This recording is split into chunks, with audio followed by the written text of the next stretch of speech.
Bismillah do'stlar, videoni oxirigacha ko'ringlar. Sizlarga bir ma'lumotni aytib o'taman. Do'stlar, bilasizlar, yo'lda har xil mo'jizalarni ko'rdim, katta masjidlarni ko'rdim Turkiyada. Lekin hozir men Madinada bir joyga keldim. Sizlarga ulashmoqchiman, tarixini aytmoqchiman. Qaranglar do'stlar, bu joy yer yuzidagi eng birinchi qurilgan masjidga keldim. Qubo masjidi. Ko'ringlar do'stlar.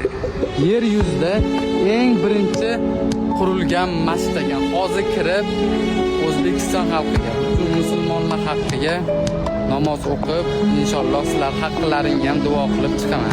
Do'stlar, meni kuzatgan hamma uchun birdek duolaman. Hech kim qolib ketmayapti. Yo'lda menga yaxshilik qilganlar, yordam berganlar hammasini haqqiga inshaalloh duo qilyapman. Hamma o'ylagan maqsadlariga yetsin. To'g'risi bunday joylarda turib hozir men umuman boshqachaman. Madinadaman do'stlar. Birinchi qurilgan masjid. Hozir ichiga kirib hammasini ko'rsatib boraman. Kelgandek bo'linglar sizlar do'stlar, ko'rsalaring ham kelgandek bo'linglar do'stlar. Hozir do'stimiz bilan kirib ketyapmiz. Do'stlar, kuzatinglar. Keyingi videolar inshaalloh zo'r bo'ladi.